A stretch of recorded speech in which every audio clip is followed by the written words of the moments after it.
그날 아침도 평소와 다를 게 하나 없었습니다. 마당 감나무 잎사귀 위로 봄볕이 부서져 내리고 집안엔 벽시계 초침 소리만 또박또박 걸어 다녔죠. 저는 여느 날처럼 걸레를 빨아 손에 쥐고 안방으로 들어갔습니다. 우리 영감님 돌아가신 지 1년 하고도 석 달. 저는 아직도 그 양반이 앉았던 자리, 누웠던 자리, 손때 묻은 물건 하나하나를 닦아내지 않으면 하루를 시작할 수가 없었습니다. 제 나이 72. 사람들은 그만하라고 합니다. 박씨 이제 그 사람 놓아드려라. 하지만 40년을 같이 산 사람입니다. 놓는다고 해서 그게 어디 놓아집니까? 제게는 늦둥이 아들 진수가 하나 있습니다. 공부 잘하던 녀석이 지방대에 가면서 한동안 마음고생을 했죠. 그래도 제 앞가림은 야무지게 해서 중소기업이지만 과장까지 올라갔습니다. 그 녀석이 7해 전 저를 보며 수줍게 웃으며 말하더군요. 엄마, 나 사람 데려왔어요. 우리 어머니 좋아하실 거예요. 그 녀석 뒤에서 단아한 원피스를 입고 고개를 숙이던 아이. 그게 유라였습니다. 28, 서울에서 직장 생활하다가 우리 아들이랑 선을 본 거랬죠. 인사 오던 날 유라는 양손에 배한 상자와 내복 세트를 들고 왔습니다. 한여름에 내복이라니 저는 그게 그렇게 정성스러워 보였습니다. 얼굴보다 마음을 먼저 본다고 영감님 명정 앞에 얌전히 저를 올리는 모습에 저는 이미 마음을 다 내어주고 말았죠. 박씨 며느리 참말로 참하네. 우리 집 며느리는 명절에 얼굴 한 번을 안 비추는데. 저는 며느리를 친딸보다 더 아꼈습니다. 딸이 없으니 더 그랬는지도 모르죠. 손에 물 한 번 안 묻히게 하고 싶었고 맛있는 반찬이 있으면 제 입에 들어가기 전에 먼저 며느리 그릇에 올렸습니다. 손주 둘을 낳고도 유라는 살이 안 올랐습니다. 저는 그게 안쓰러워 새벽이면 사고를 공국으로 우려보냈습니다. 제 친구들은 혀를 내둘렀죠. 네가 며느리냐, 얘가 며느리냐. 그 소리마저 저는 훈장처럼 달고 다녔습니다. 박수님, 그래도 며느리 하나는 잘 봤다. 그 말 한마디에 고단한 인생이 다 보상받는 것 같았으니까요. 어머니 또 청소하세요? 허리 아프시다니까. 이리 주세요. 제가 할게요. 어머니는 저기 평상에 앉아서 햇볕이나 좀 쐬세요. 유라는 제 어깨를 주물러 주며 늘 그렇게 말했습니다. 그 작은 손이 제 굳은 어깨를 오물조물 만져줄 때면 저는 세상 부러울 게 없었습니다. 영감님 생각에 울컥하다가도 며느리 손만 닿으면 눈물이 쏙 들어갔으니까요. 어느 해 어버이날 유라는 카네이션을 들고 이렇게 말했습니다. 어머니, 저는 친엄마보다 어머니가 더 어머니 같아요. 우리 친정은요, 사실 저한테 잘해준 적이 없거든요. 어머니가 제 진짜 엄마예요. 그 말 한마디에 저는 또 며느리 앞에서 눈물을 뚝뚝 흘렸습니다. 저는 몰랐죠. 그 말이 7년 뒤 제 뒤통수를 가장 세게 후려치는 비수가 될 줄은 말입니다. 영감님 기일을 일주일 앞둔 그날이었습니다. 저는 며느리를 조용히 안방으로 불렀습니다. 이제는 이 아이에게도 말해둬야 한다고, 나이가 있으니 언제 무슨 일이 닥칠지 모른다고 생각했거든요. 낡은 자개장롱 문을 여는 순간 오래된 나무 냄새와 영감님의 모직 코트 향이 훅 끼쳐왔습니다. 저는 허리를 굽혀 장롱 안쪽 깊숙이 손을 뻗었습니다. 거기엔 아버님 때부터 내려온 낡은 자개 보석함 하나가 들어있었죠. 겉은 초라해도 그 안에는 우리 집안의 전부가 들어있었습니다. 유라야, 이거 봐라. 내 시아버지가 생전에 한 푼 두 푼 10원 한 장을 안 쓰고 모아둔 통장이다. 아범이 집 살 때 보태주겠다고, 큰일 치를 때 힘이 되라고 당신 병원비도 안 쓰고 이 악물고 남겨둔 돈이야. 통장 위에 얹힌 빨간 인감도장, 그리고 보험, 증서 한 뭉치. 며느리의 눈동자가 찰나 반짝였습니다. 아주 짧은 순간이었지만 저는 그날 그 눈빛을 의심했어야 했습니다. 하지만 저는 그저 뿌듯하기만 했죠. 우리 가족의 비밀을 나누는 그 고귀한 의식처럼 느껴졌으니까요. 어머 아버님이요? 어머니 이런 건 정말 귀한 건데요. 저한테 이런 걸 이렇게 보여주셔도 돼요? 저는 아직 며느리인데. 그럼 내가 며느리지. 남이냐? 이제 너도 이 집 기둥이다. 아범이 이번에 부장 승진 발표 나면 그때 이 통장 꺼내서 깜짝 놀래켜 주자꾸나. 우리 둘만의 비밀이다. 알았지? 며느리는 제 손을 꼭 잡으며 고개를 끄덕였습니다. 걱정 마세요, 어머니. 제가 잘 지킬게요. 아버님이 남기신 거면 그건 그냥 돈이 아니잖아요. 마음이잖아요. 마음이라니. 그 말을 듣고 저는 그만 장롱문을 닫다가 눈물을 훔쳤습니다. 그날 저녁 저는 유라에게 평소보다 반찬을 2가지 더 올려주었습니다. 전복죽까지 쑤어서요. 그날 밤이었습니다. 새벽 2시쯤이었을까요. 화장실에 가려고 부스스 일어났는데 거실 끝 며느리 방 문틈으로 가느다란 노란 불빛이 새어나오고 있었습니다. 저는 잠시 멈춰 섰습니다. 평소라면 벌써 골아떨어졌을 시간인데 얘가 어디 아픈가? 손주들 체했다고 했나? 저는 슬리퍼 소리도 죽이고 조심조심 다가갔습니다. 아픈 애 놀라게 할까 싶어 가만히 귀를 기울였죠. 그런데 문틈 너머로 들려오는 목소리는 제가 알던 그 나긋나긋한 며느리가 아니었습니다. 응, 확인했어. 생각보다 액수가 꽤 돼. 7억? 8억? 잘 몰라 그건. 통장 도장 위치도 알아놨고 명예 이전할 서류도 필적 연습 다 해놨어. 그래, 내일 아침에 시어머니 시장 가시면 바로 움직일 거야. 그 영감탱이 죽으면서까지 아들 이름으로 해놨어. 웃기지? 꼴값은? 응, 비행기표 예약됐어? 응, 그놈들한테 연락해서 대출 서류 마무리 해두라고 해. 집 담보로 다 땡기고 뜨는 거야. 이번에 떴다 하면 이 지긋지긋한 구석탱이엔 다시는 안 돌아와. 시골 먼지 냄새 진짜 지긋지긋해. 심장이 바닥으로 뚝 떨어지는 기분. 말로만 듣던 그 기분이 바로 그 밤에 저에게 왔습니다. 손끝이 파르르 떨리고 이마에 식은땀이 송골송골 맺혔습니다. 비행기, 대출, 지긋지긋한 구석, 영감탱이? 저는 제 귀를 의심하며 문고리를 잡으려다가 멈췄습니다. 한 번 더 들어보자. 내가 잘못 들은 거야. 우리 유라가 그럴 리가 없잖아. 그 할머니? 응, 치매 오기 시작했다고. 내가 몇 달째 주변에 밑밥 깔아놨거든. 나중에라도 며느리가 훔쳐갔다 하면 사람들이 노인네 헛소리로 알 거야. 돌다리도 두드려서 건너라고. 우리 엄마가 늘 그랬잖아. 푸하. 그 웃음소리, 지금도 귓가에 생생합니다. 유라는 밑밥을 깔아놓고 있었던 겁니다.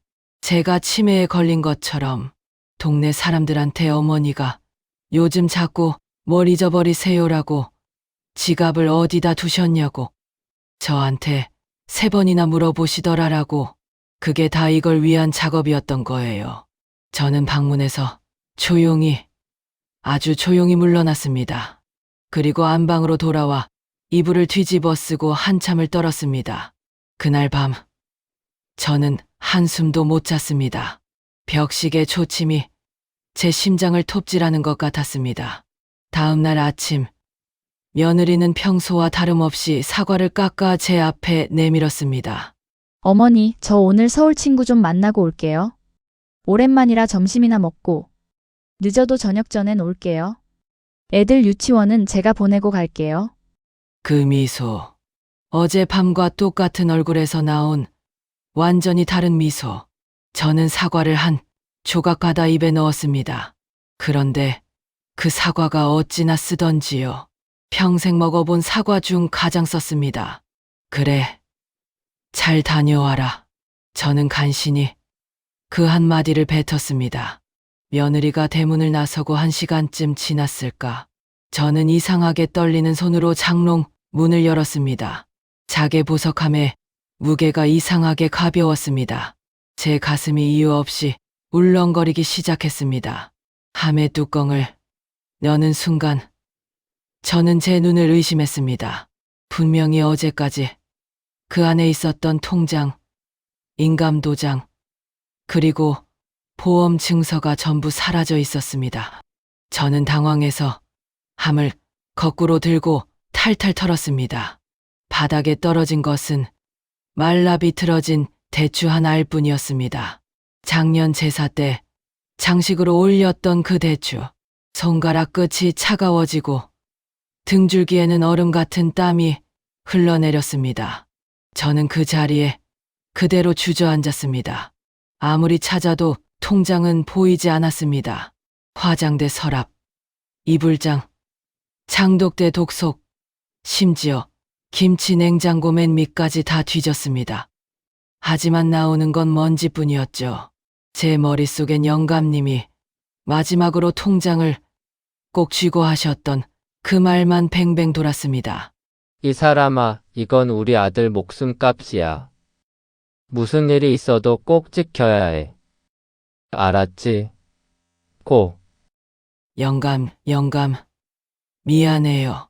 내가 이걸 잃어버렸어요. 집안은 여전히 고요했고 며느리 방 쪽은 굳게 닫혀 있었습니다. 평소라면 이 시간엔 유라가 세탁기 돌리는 소리, 청소기 돌리는 소리가 왁자해야 했습니다. 그런데 집안이 꼭 아무도 살지 않는 집처럼 서늘했습니다. 저는 떨리는 다리를 이끌고 며느리 방 안으로 들어갔습니다. 문고리를 잡으려는데 손이 너무 떨려서 몇 번이나 미끄러졌죠. 겨우 문을 열자 방 안은 제가 알던 며느리의 공간이 아니었습니다. 화장대 위는 거짓말처럼 텅 비어 있었습니다.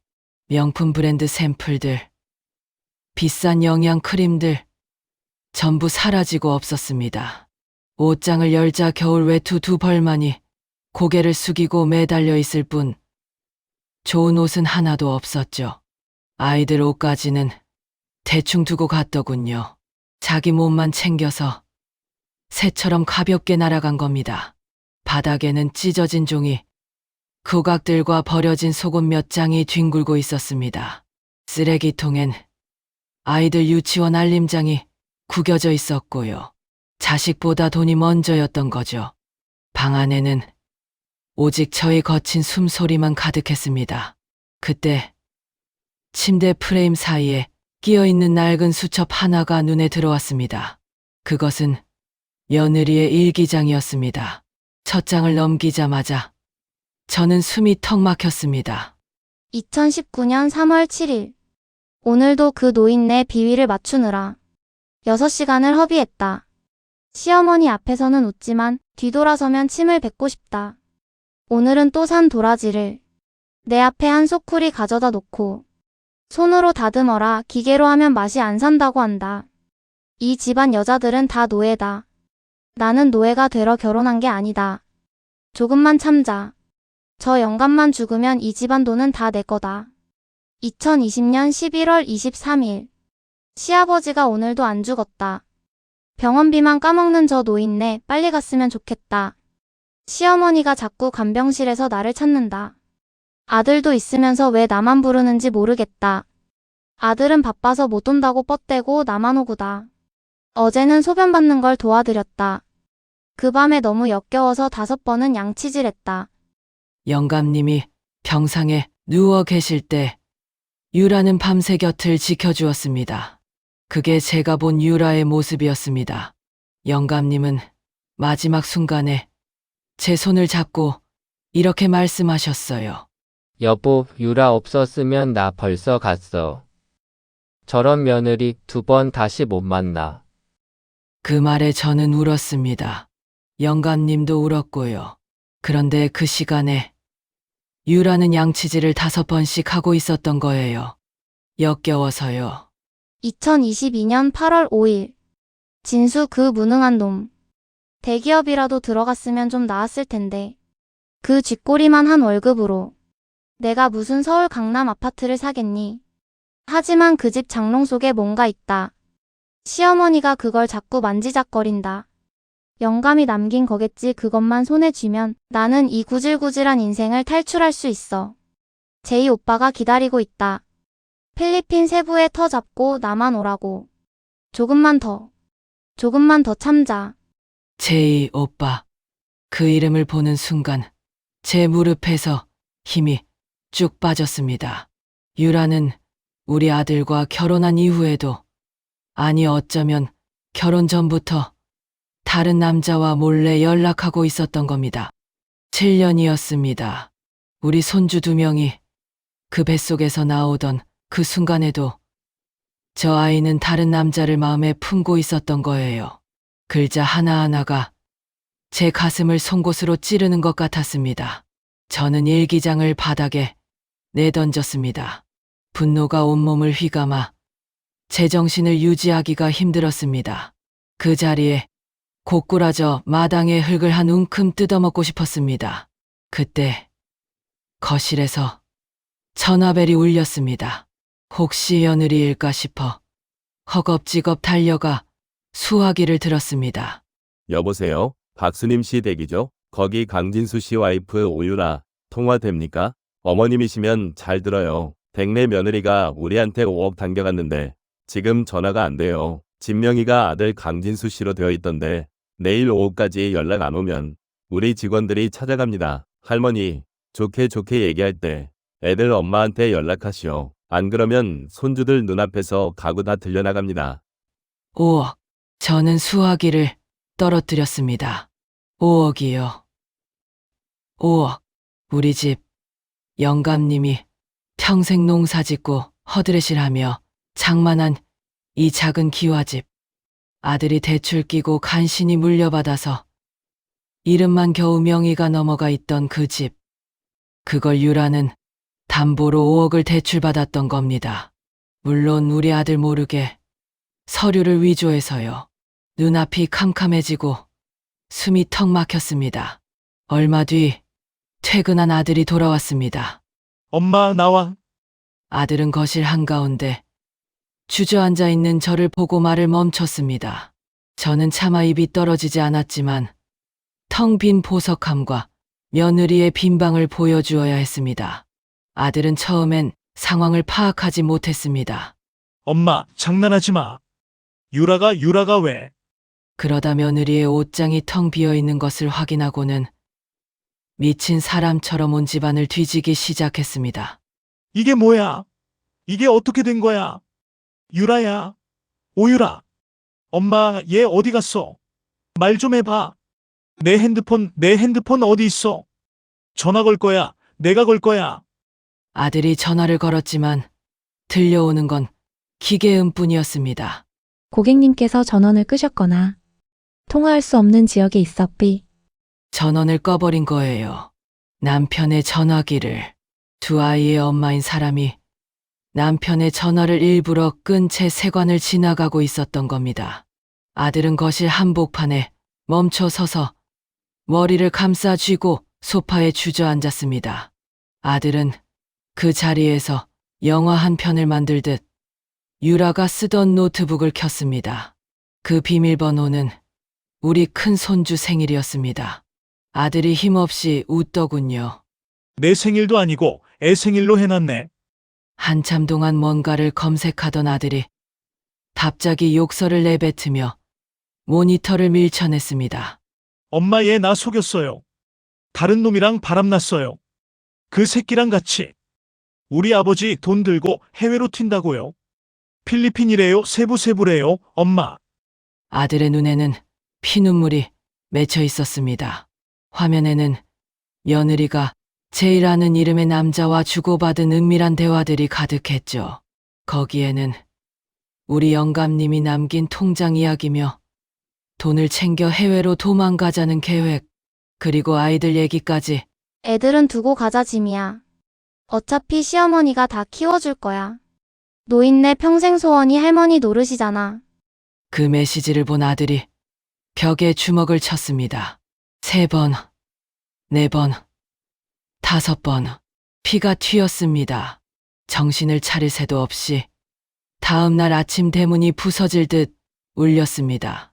며느리의 친정 엄마가 얼굴이 벌개져서 서 있더군요. 사과를 하러 온 줄 알았더니 그 입에서 나온 말은 더 가관이었습니다. 사돈, 우리 딸 어디 숨겼어? 애가 오죽 괴로웠으면 집을 나갔겠어. 당신들이 우리 귀한 딸 얼마나 구박했으면 애가 연락도 안 되냐고. 내가 볼 때 며느리 시집살이 심하게 시킨 거 아니야? 사돈이 귀한 내 딸 잡아먹은 거지? 내 딸 찾아내. 안 그러면 나도 가만히 안 있을 테니까. 그 말을 듣는 순간 제 속에서 무언가가 뚝하고 끊어지는 기분이었습니다. 저는 며느리가 남긴 일기장 조각들을 그 여자 얼굴에 집어던졌습니다. 이거 봐라. 이거 봐. 당신 딸이 어떤 년인지 직접 눈으로 보란 말이다. 역겨워서 양치질 5번 한 그 입으로 내 며느리 노릇했다. 영감님이 불쌍하지도 않냐. 그 여자는 일기장을 주워 몇 줄 읽다가 얼굴이 하얗게 질리더군요. 하지만 곧 입술을 앙다물고는 더 크게 소리쳤습니다. 그래서 일기장 그게 뭐? 여자가 결혼 생활 힘들면 그 정도 속마음 쓸 수도 있지. 그게 죄야. 우리 딸 건드리면 가만 안 둘 거야. 내가 변호사 선임할 거야. 시어머니가 자기 늙은 남편 통장 어디 둔지 까먹어 놓고 며느리한테 뒤집어 씌우는 거다, 이거. 소동이 끝나고 저는 마당에 주저앉아 통곡했습니다.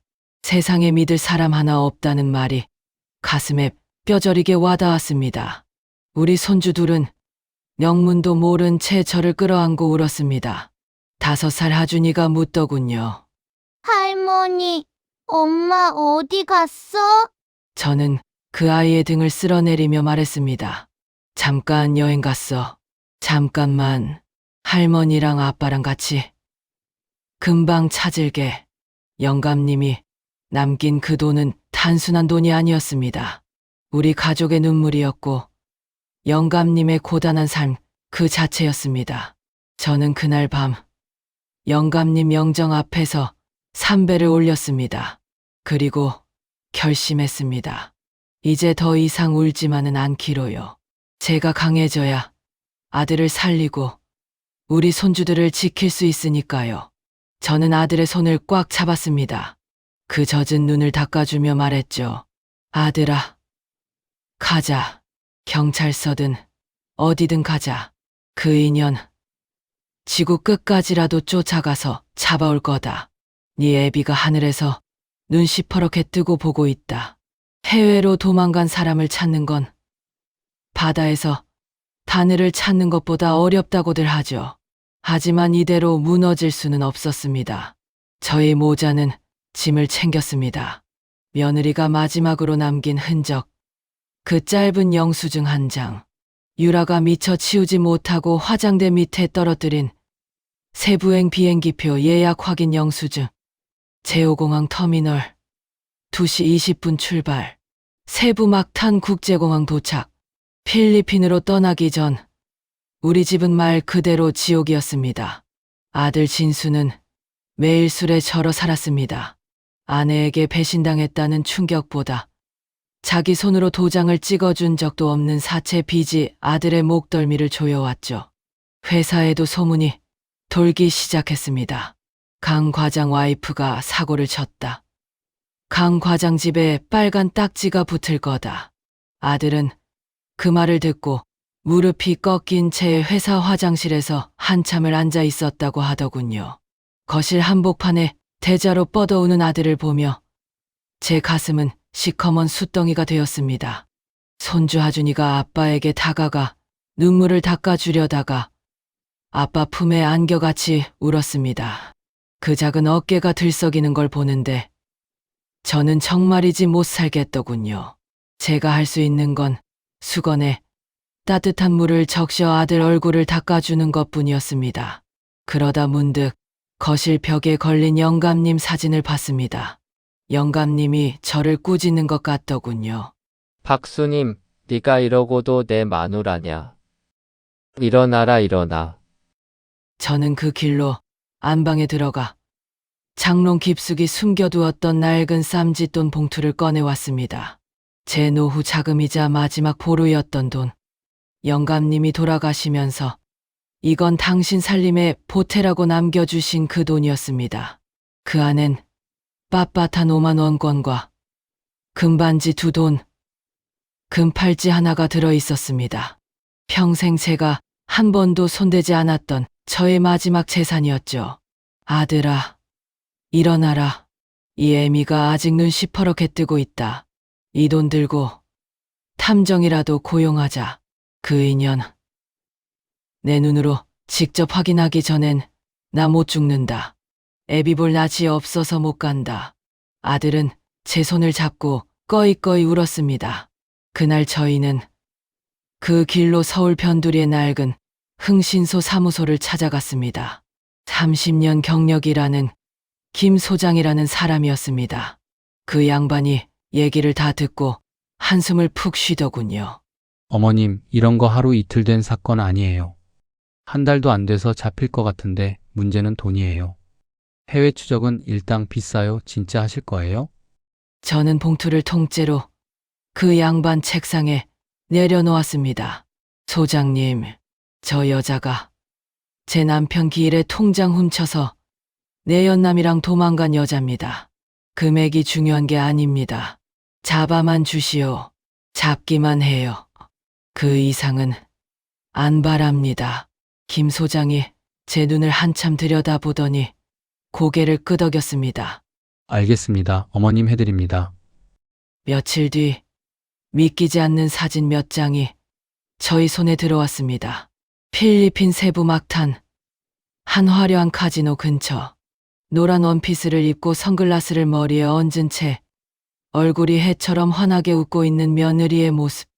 그 옆엔 낯선 남자가 유라의 어깨를 감싸 안고 있었습니다.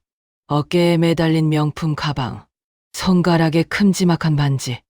제가 알던 수수한 옷차림에 무색 매니큐어를 고집하던 며느리는 그 어디에도 없었습니다. 평생 농사 짓고 자식 뒷바라지하느라 제대로 된 공항 구경도 못 해본 제가 아들 손을 잡고 비행기에 올랐습니다.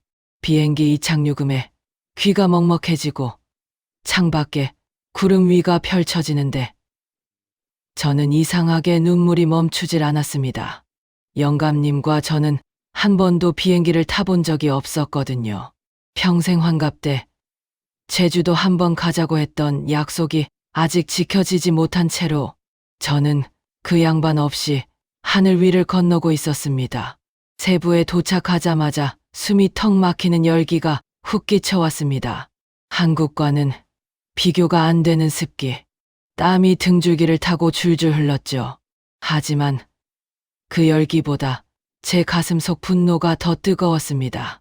탐정이 알려준 주소는 세부 시내에서 차로 30분쯤 떨어진 고급 빌라 단지였습니다. 택시를 타고 골목으로 들어서는데 제 심장 소리가 귀에 쿵쿵 울렸습니다. 현지에서 합류한 김 소장의 파트너 론이라는 필리핀 청년이 목소리를 낮추며 그랬습니다. 맘, 저기 파란 대문 집입니다. 목소리 낮추세요. 여긴 한국 교민들이 많아서 소문 금방 나요. 택시 문을 열고 내리는데 다리가 후들거렸습니다. 아들이 제 팔을 꼭 붙잡아 주었습니다. 그때였습니다. 파란 대문이 끼익 소리를 내며 열리더니 누군가 밖으로 나왔습니다. 챙이 넓은 모자를 쓰고 쓰레기 봉투 2개를 양손에 들고 콧노래를 흥얼거리는 여자. 그 뒷모습을 보는 순간 저는 숨을 멈췄습니다. 그토록 찾았던 우리 며느리였습니다. 유라는 진짜로 아무 일도 없었다는 듯 한가롭게 쓰레기를 분리수거하고 있었습니다. 콧노래는 동백 아가씨였던 것 같습니다. 그 평온한 뒷모습을 보는 순간 아들이 참지 못하고 택시 문을 박차고 뛰어나갔습니다. 야, 이 나쁜 년아. 오유라, 거기서 유라가 소스라치게 놀라며 저희 쪽을 쳐다봤습니다. 그 순간 며느리의 눈에 서린 경악과 공포. 저는 지금도 잊을 수가 없습니다. 그런데 유라는 제 1초도 망설이지 않았습니다. 들고 있던 쓰레기 봉투를 그 자리에 내던지고 대문 옆에 세워져 있던 스쿠터로 몸을 던졌습니다. 남자 하나가 이미 스쿠터에 시동을 걸고 기다리고 있었더군요. 그 제이라는 놈이었습니다. 아들이 죽자 살자 달려갔지만 스쿠터는 굉음을 내며 순식간에 골목 끝으로 사라져 버렸습니다. 아들이 비틀거리며 무릎을 꿇었습니다. 저도 골목 바닥에 주저앉아 가슴을 쳤습니다. 아이고, 저걸 어째. 다 왔는데, 손만 뻗으면 잡히는데, 로니가 고개를 저으며 말했습니다. 맘, 누가 미리 말해줬어요? 저기 기다렸어. 스쿠터 시동 이미 걸려 있었어요. 새어나갔어요, 정보. 누가 정보를 흘렸을까요? 저는 눈을 감았습니다. 떠오르는 얼굴은 하나뿐이었습니다. 며느리의 친정엄마. 그 여자가 저희가 필리핀으로 떠난다는 사실을 어디서 들었는지 몰라도 딸에게 알려준 게 틀림없었습니다. 그날 밤 저희는 눅눅한 숙소 침대에 앉아 한숨도 자지 못했습니다. 천장의 선풍기는 덜그럭 돌아가고 창밖에서는 이름 모를 벌레들이 울었습니다. 아들은 벽에 머리를 박으며 자책했습니다. 엄마, 나 때문에 다 망쳤어요. 그 돈이 어떤 돈인데? 내가 좀만 참고 조용히 갔으면. 내가 소리 지르는 바람에. 저는 아들의 손을 꼭 잡았습니다. 아들의 손등에 핏줄이 시퍼렇게 돋아난 걸 보니 제 가슴이 더 찢어졌습니다. 이 아이가 유라 때문에 살이 얼마나 빠졌는지 전에는 통통했던 볼이 쏙 들어가 있더군요. 괜찮다. 아들아, 도망가 봤자 부처님 손바닥 아니다. 죄 짓고 잠이 오겠냐. 우리가 여기 왔다는 걸 알았으니 이제 그년도 지옥 시작이다. 이제부터 쟤는 발을 뻗고 못 잔다. 매일 뒤를 돌아봐야 할 거야. 그게 바로 벌이다. 진수야. 하지만 현실은 녹록지 않았습니다. 로니는 현지 정보원에게 줄 돈이 더 필요하다며 손을 내밀었고 경찰은 외국인 간의 일이라며 자꾸 뒤로 밀었습니다. 가진 돈은 떨어져 가고 말도 안 통하는 타국 땅에서 저희 모자는 버려진 섬 같았습니다. 그러던 어느 날 아침 숙소 문 밑으로 편지 한 통이 쑥 들어왔습니다. 한국어로 정갈하게 쓰인 봉투 없는 편지였습니다. 어머님 그렇게 끝까지 쫓아오실 줄은 몰랐습니다. 어머님이 저를 찾지만 저도 어머님을 찾을 수 있다는 거 아시죠? 제 친구 중에 한국 조폭 사람도 있습니다. 진수 씨 회사, 그리고 우리 아이들 유치원. 제가 아는 건 많아요. 저를 가만 놓아주시면 저도 조용히 사라져 드릴게요. 2억만 더 보내주세요. 한국 계좌번호 남겨둡니다. 그럼 이혼 서류도 쓸게요. 어머님, 저 원래 이렇게 독한 사람 아니었어요. 저 이렇게 만든 건 이 집안이에요. 아셔야 해요, 유라 올림. 미안하다는 말 한마디 없었습니다. 오히려 협박과 뻔뻔한 요구뿐이었죠. 그 편지를 읽는 순간 저는 깨달았습니다.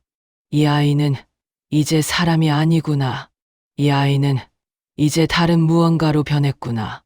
7년 전 우리 집 마당에서 배 한 상자를 들고 웃던 그 아이는 이 세상 어디에도 존재하지 않는 사람이었구나. 저는 그 편지를 갈기갈기 찢어 변기에 버렸습니다. 그리고 결심했습니다. 구걸하지 않기로요. 법대로 가장 차갑고 무거운 심판을 받게 하겠다고 다짐했습니다. 저는 아들을 일으켜 세웠습니다. 진수야, 여권 챙겨라. 경찰서 다시 가자. 이번엔 탐정 뒤에 숨지 말고 한국 대사관부터 가자. 내 남편 목숨값 내 손으로 찾아올 거다. 애비 사진 들고 내 두 발로 대사관 문 두드릴 거다. 저희는 다시 시내로 향했습니다. 구걸이 아니라 투쟁을 하러 가는 길이었습니다. 대사관에서는 저희 사연을 듣고 몇 번이고 고개를 끄덕이더군요. 영사 한 분이 차분하게 말했습니다. 어머님, 피해자가 직접 오시는 경우는 드뭅니다. 용기 내주셔서 감사합니다. 국제 공조 요청 저희가 빠르게 처리하겠습니다. 인터폴에도 수배 요청하겠습니다. 그 한마디에 저는 그 자리에서 주저앉아 울었습니다. 나라는 생각보다 약하지 않았습니다. 정의는 돌아올 수 있는 것이었습니다. 그런데 대사관을 나와 경찰서 입구에 도착했을 때 저희를 기다리고 있던 건 뜻밖의 인물이었습니다. 경찰서 앞에 나타난 내연남. 제인은 참혹한 몰골이었습니다. 얼굴은 터지고 앞니 2개가 부러져 입술 사이로 피가 계속 스며나왔죠. 옷도 찢기고 한쪽 팔엔 붕대가 감겨 있었습니다. 그는 저희 앞에 그대로 무릎을 꿇더니 눈물을 뚝뚝 흘리며 말했습니다.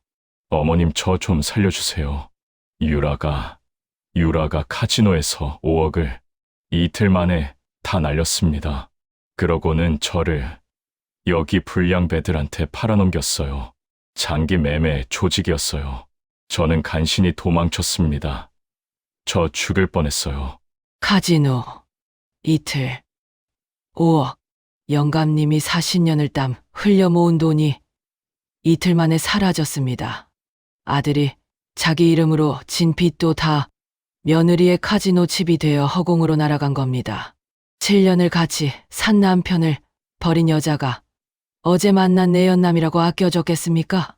제인은 복수심에 불타 며느리가 숨어있는 고급 호텔의 호수, 그리고 은밀한 도박 장부, 위조된 여권 사본을 저희에게 전부 넘겼습니다. 심지어 유라가 다른 남자와 또 몰래 연락하고 있었다는 녹취 파일까지요. 제이, 이 자식도 당했다 이거죠. 유라는 제이에게 당신 하나만 믿고 간다고 했지만 사실은 세부 현지에 또 다른 한국 남자와 새로운 계획을 짜고 있었던 겁니다. 그 남자 이름은 민혁. 이름만 들어도 기가 막혔습니다. 아들 진수의 눈빛이 번뜩였습니다. 더 이상의 망설임은 없었죠.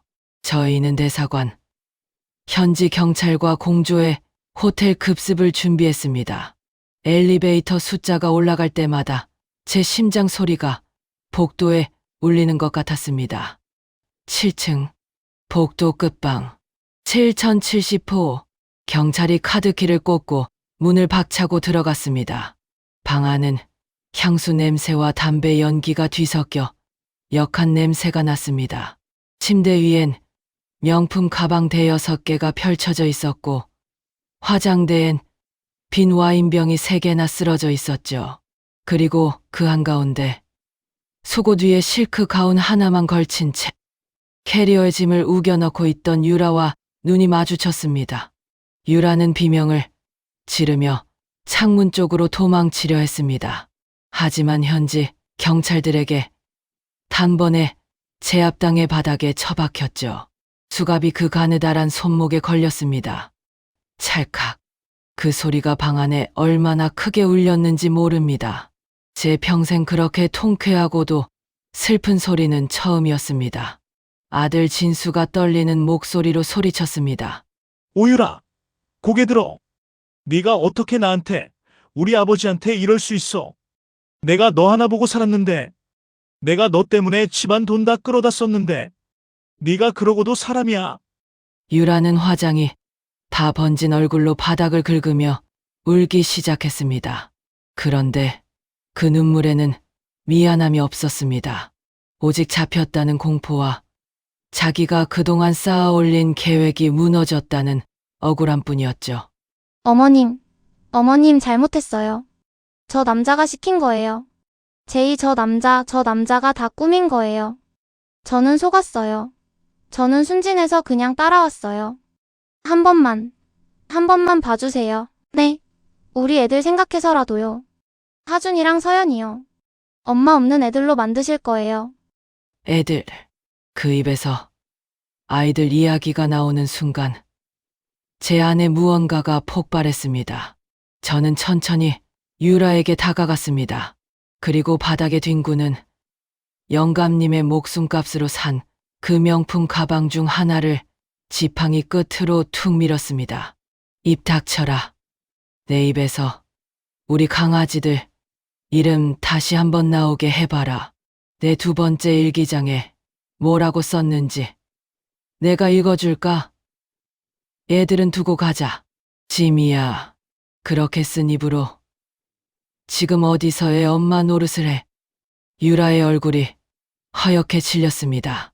너는 오늘부로 죽은 사람이다. 이 애미가 죽어서 영감님 불낯이 없어도 너는 꼭 법의 심판대에 세우고 갈 거다. 지옥이 없다면 내가 만들어서라도 너 거기 꼭 집어넣을 거다. 결국 유라는 한국으로 압송되었습니다. 수갑을 차고 비행기에 오르기 전 그 아이는 기자들 플래시 세례를 받으며 고개를 푹 숙였습니다. 한때 우리 집 식탁에서 해맑게 웃던 그 며느리가 이제는 수많은 카메라 앞에서 얼굴을 가리느라 바빴습니다. 공항 입국장, 수많은 사람들의 시선 속에서 수갑을 찬 채 끌려 나오는 며느리를 보는데 만감이 교차했습니다. 저 아이를 친딸처럼 아끼며 고기 반찬을 밀어주던 제 손이 원망스러웠죠. 그 손으로 지금 경찰에게 데려가 주세요. 우리가 고소인입니다라고 말하고 있다는 게 꿈만 같았습니다. 어머니, 제발 한 번만요. 유라는 저를 보자마자 그렇게 외쳤습니다. 저는 고개를 돌렸습니다. 이젠 그 얼굴을 더 이상 보고 싶지 않았으니까요. 법정의 공기는 얼음장처럼 차가웠습니다. 제 평생 법원이란 데를 올 일이 없을 줄 알았는데 72년 만에 처음 앉아보는 증언대가 저는 너무 무서웠습니다. 아들이 제 등을 쓸어주며 말했죠. 엄마, 똑바로 얘기하면 돼요. 엄마가 본 대로만. 저는 증언대에서 떨리는 목소리로 말했습니다. 재판장님, 저는 저 며느리를 7년 동안 친딸처럼 키웠습니다. 제가 모은 노후 자금을 저 아이가 감기 걸렸다고 하면 한약도 지어 먹이고 그랬습니다. 영감님이 돌아가시기 전 통장을 제 손에 쥐어주면서 이 돈은 당신 돈이야. 유라가 탐내거든. 내 핑계라도 대고 절대 넘기지 마라고 하셨는데 저는 그 말을 끝까지 안 지켰습니다. 저 아이를 너무 믿어서 제가 어리석었습니다. 재판장님, 저 아이는 저를 속인 게 아니라 우리 가족 전체를 7년 동안 속인 사람입니다. 벌을 부디 죗값에 맞게 내려주십시오. 제가 울먹이며 그 말을 하는데 방청석에서 유라의 친정 엄마가 소리를 빽 질렀습니다. 거짓말. 저 할망구 치매야. 판사가 법봉을 세게 두드렸습니다. 방청객 퇴장 조치가 떨어졌죠. 판사님이 며느리의 죄목을 하나하나 읽어 내려갔습니다. 사문서 위조, 사기, 횡령, 주거 침입에 준하는 주택담보대출 사기, 외환관리법 위반, 7년을 한솥밥 먹은 식구가 지은 죄라고는 믿기지 않는 단어들이었습니다. 거기에 제2의 증언, 위조된 여권, 그리고 제2가 몰래 녹음해둔 카지노에서의 유라 목소리까지 결정적인 증거들이 하나하나 제시될 때마다 유라는 점점 작아졌습니다. 그리고 마침내 판결이 내려졌습니다. 피고인 오유라. 이번 재판부는 피고인의 죄질이 매우 불량하다고 판단한다. 특히 피고인은 7년간에 걸쳐 치밀하게 피해자 가족을 속이며 재산을 편취할 계획을 세웠고 시아버지의 임종까지 이용한 점, 미성년 자녀 2명을 방치하고 해외로 도피한 점, 내연 관계 남성을 장기 매매 조직에 팔아넘긴 정황까지 확인된 점에서 죄질이 극히 악질적이다. 피고인 오유라를 징역 12년에 처한다. 추가로 피해 배상금 7억 원을 피해자 측에 지급할 것을 명한다. 12년. 판결이 떨어지자 유라는 실성한 듯 웃다가 통곡했습니다. 교도관들에게 끌려가며 저를 향해 소리쳤습니다. 독한 노인네. 죽어버려. 당신 아들도 그 손주 새끼들도 다 잘 안 될 거야. 내가 저주한다. 내가. 법정을 나오는데 다리에 힘이 풀려 주저앉았습니다. 아들이 저를 부축하며 울먹였습니다. 엄마, 이제 끝났어요. 다 끝났어요. 엄마 덕분이에요. 엄마 덕분에. 법원 정문을 나서자마자 유라의 친정엄마가 제 멱살을 잡으려 달려들었습니다. 기자들의 카메라 앞에서요. 이 독한 집구석아. 내 딸 인생 망쳐놓으니 속이 시원해. 두고 봐.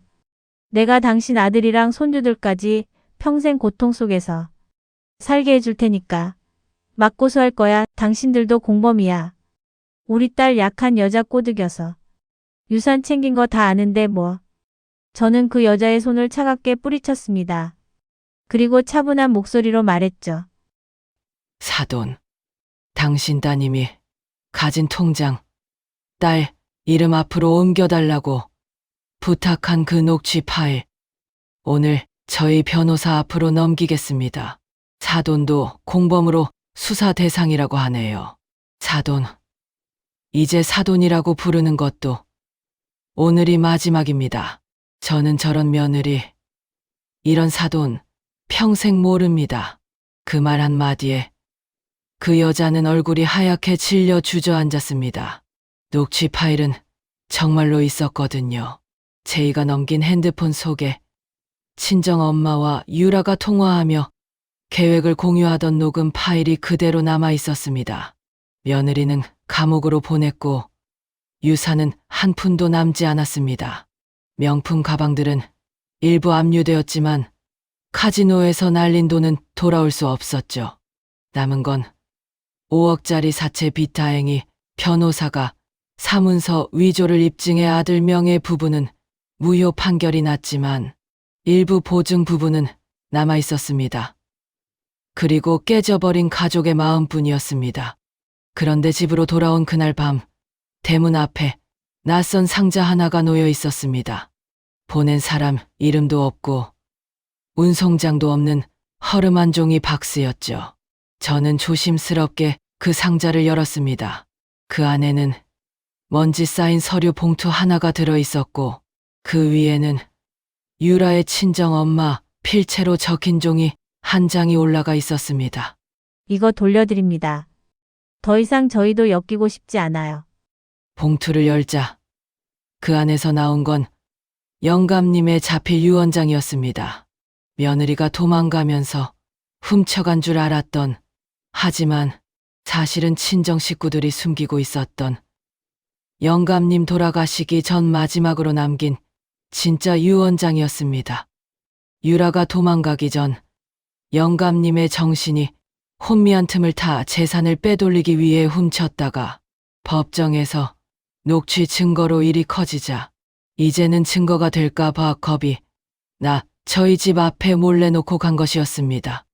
유언장 끝머리엔 영감님의 삐뚤빼뚤한 자필이 남아 있었습니다.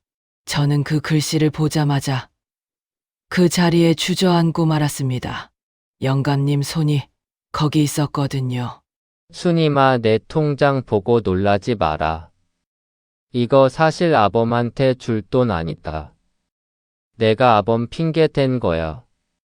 너 평생 내 수발 들고 우리 아범 뒷바라지 하느라 옷 한 벌을 제대로 못 사 입었지. 우리 여보, 나 먼저 가고 나면 그 돈으로 제주도 가라. 젊은 날에 못 가본 데 가서 바다도 보고 호텔에서 창밖으로 비 오는 것도 좀 봐라. 예쁜 옷도 사 입고 네가 좋아하는 팥빙수도 좀 사 먹어라. 유라 걔는 참한 거 같긴 한데 어째 좀 내가 꺼림칙해. 혹시나 욕심 부릴까 싶어서 내가 아범 이름 팔았다. 반드시 통장 주인 자리엔 박수님 내 이름 썩 자로 바꿔라. 가서 못 해준 거 많아 미안하다. 다음 생엔 내가 밥 차려줄게. 내 남편 강정호. 그 돈은 아들의 성공을 위한 것도 집안을 일으키기 위한 것도 아니었습니다. 오직 저 하나, 박수님 한 사람만을 생각한 영감님의 마지막 사랑이었던 겁니다. 제주도요. 팥빙수요. 창밖으로 비 오는 거요. 저는 그 종이 위에 엎드려 한참을 울었습니다. 유라가 7년간 마음에 품었던 건 그 돈이었고, 영감님이 7년을 꼭꼭 숨겼던 것도 그 돈이었습니다. 같은 돈을 한 사람은 탐욕으로, 한 사람은 사랑으로 바라봤던 거죠. 며느리는 그 사랑을 가로채 도망갔고, 저는 그것도 모른 채 아들 걱정만 하며 제 가슴을 쥐어뜯었으니 영감님 영정사진 속 웃음이 그제야 이해가 갔습니다. 거봐. 내 말이 맞지? 너는 너한테 너무 짜박해. 라고 하시는 것만 같았습니다. 저는 그날로 마당에 불을 피웠습니다. 유라가 즐겨 쓰던 찻잔, 화려했던 옷까지 몇 벌, 저한테 보내준답시고 샀던 영양제 박스, 그리고 가식으로 점철된 가족 사진들을 하나하나 불길 속으로 던졌습니다. 결혼식 사진까지요. 그 환하게 웃던 얼굴도요. 타오르는 불꽃을 보며 저는 그 인연을 제 마음속에서 완전히 지워버렸습니다. 여보, 미안해요. 당신 마음도 몰라주고 내가 그동안 너무 울기만 했네. 이제 그 돈은 없지만 당신이 남겨준 마음은 여기 남았으니 됐어요. 저 인연도 내 원망도 오늘 이 연기랑 같이 다 날려보낼게요. 당신도 거기서 그만 마음 쓰고 다음 생엔 당신 먼저 편하게 살아요. 알았죠? 제만 남은 마당을 쓸어내리며 저는 다짐했습니다. 다시는 그 인연 때문에 눈물 흘리지 않겠다고요. 아들 진수도 제 곁에서 묵묵히 청소를 도왔습니다. 아들은 더 이상 술을 찾지 않았습니다. 오히려 새벽 일찍 일어나 손주들의 도시락을 싸고 직장에서도 예전보다 더 열심히 발로 뛰기 시작했죠. 회사에서는 소문을 접하고도 아들을 감싸준 동료들이 많았습니다. 강 과장은 죄가 없다고, 오히려 상처받은 사람이라고요. 법원에서 인정된 배상금 7억은 사실 유라가 12년 동안 갚을 수 없다는 걸 다들 압니다.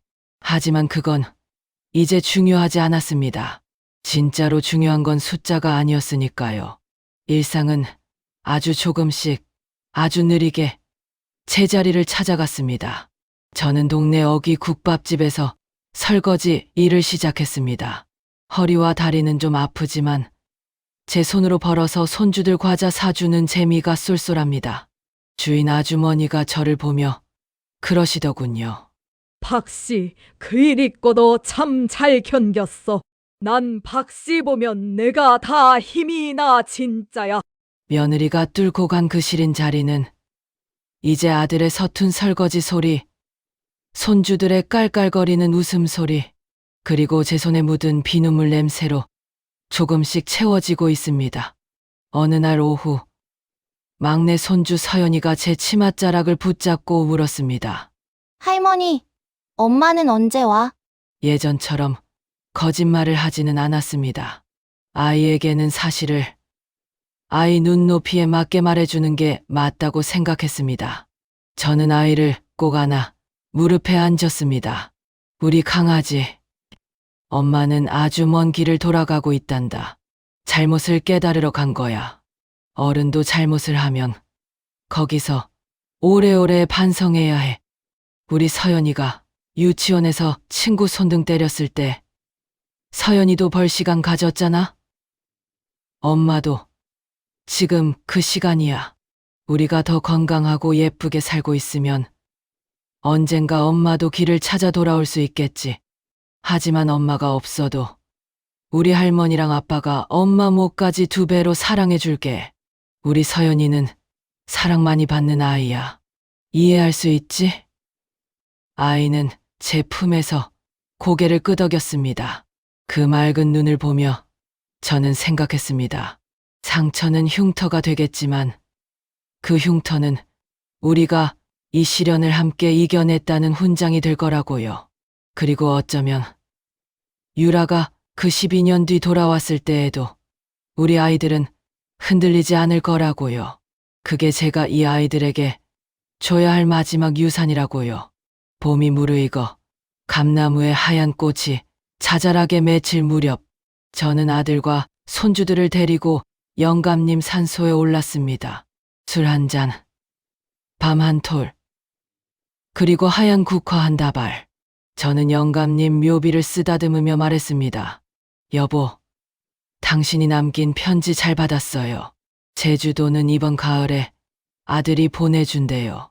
비행기 혼자 탈까봐 걱정된다고 진수가 같이 가준다네. 팥빙수도 꼭 사 먹을게요. 당신이 가르쳐준 대로 앙금은 2숟갈 더 얹어달라고 할게요. 유라는 이제 됐어요. 법이 알아서 해줄 거야. 나는 이제 당신 생각하면서만 살래요. 영감님이 제 옆에서 씩 웃으며 고개를 끄덕이는 것 같았습니다. 여러분, 인생은 참 알다가도 모를 일입니다. 가장 믿었던 사람에게 배신당해 죽을 것 같다가도 또 이렇게 가족의 온기로 다시 숨을 쉽니다.